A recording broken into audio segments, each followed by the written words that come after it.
John chapter 19. Then Pilate therefore took Jesus and scourged him. And the soldiers platted a crown of thorns and put it on his head. And they put on him a purple robe, and said, Hail, King of the Jews! And they smote him with their hands. Pilate therefore went forth again, and saith unto them, Behold, I bring him forth to you, that ye may know that I find no fault in him.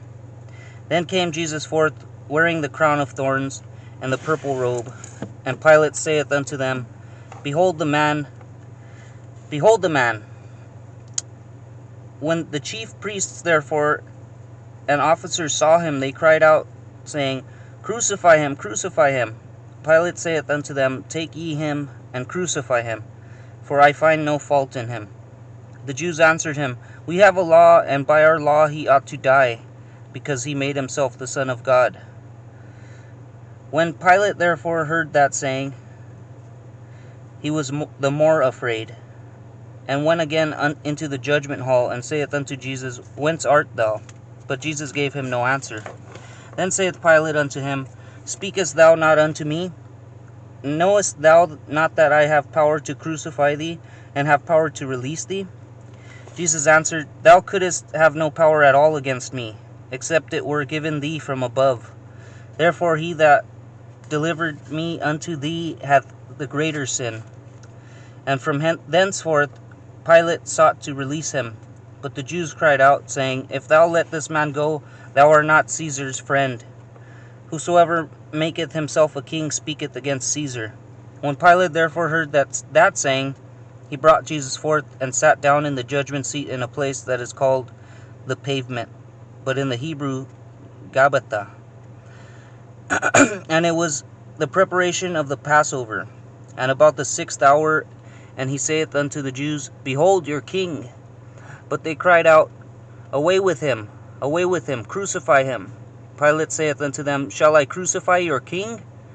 The chief priests answered, We have no king, but Caesar. Then delivered him therefore unto them to be crucified. Then delivered he him therefore unto them to be crucified. And they took Jesus and led him away. And he, bearing his cross, went forth into a place called the place of a skull, which is called in the Hebrew Golgotha, where they crucified him, and 2 others with him on either side, one, and Jesus in the midst. And Pilate wrote a title, and put it on the cross, and the writing was, Jesus of Nazareth, the King of the Jews. This title then read many of the Jews, for the place where Jesus was crucified was nigh to the city. And it was written in Hebrew and Greek and Latin. Then said the chief priests of the Jews to Pilate, Write not the King of the Jews, but that he said, I am the King of the Jews. Pilate answered, What I have written, I have written. Then the soldiers, when they had crucified Jesus, took his garments, and made 4 parts, to every soldier a part, and also his coat. Now the coat was without seam, woven from the top throughout. They said therefore among themselves, Let us not rend it, but cast lots for it, whose it shall be, that the scripture might be fulfilled, which saith, They parted my raiment among them, and for my vesture they did cast lots. These things therefore the soldiers did. Now there stood by the cross of Jesus his mother, and his mother's sister, Mary the wife of Cleophas, and Mary Magdalene. When Jesus therefore saw his mother, and the disciple standing by whom he loved, he saith unto his mother, Woman, behold thy son. Then saith he to the disciple, Behold thy mother. And from that hour the disciple took her unto his own house, his own home. After this, Jesus, knowing that all things were now accomplished, that the scripture might be fulfilled, saith, I thirst. Now there was set a vessel full of vinegar, and they filled a sponge with vinegar, and put it upon hyssop, and put it to his mouth. When Jesus therefore had received the vinegar, he said, It is finished. And he bowed his head, and gave up the ghost.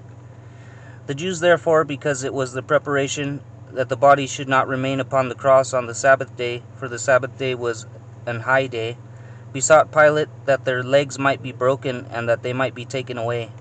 Then came the soldiers, and brake the legs of the first, and of the other which was crucified with him. But when they came to Jesus and saw that he was dead already, they brake not his legs.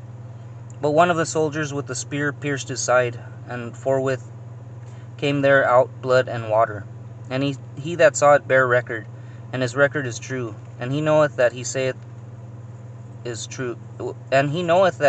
true, that ye might believe.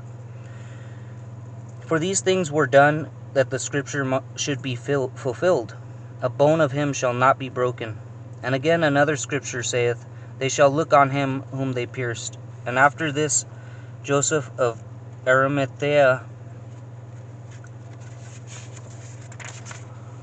being a disciple of Jesus, but secretly for the fear of Jews, besought Pilate that he might take away the body of Jesus. And Pilate gave him leave. He came therefore and took the body of Jesus. And there came also Nicodemus, which at the first came to Jesus by night, and brought a mixture of myrrh and aloes, about 100 pound weight. Then took they the body of Jesus, and wound it in linen clothes with the spices, as the manner of the Jews is to bury. Now in the place where he was crucified there was a garden, and in the garden a new sepulchre, wherein was never man yet laid. There laid they Jesus, therefore, because of the Jews' preparation day, for the sepulchre was nigh at hand.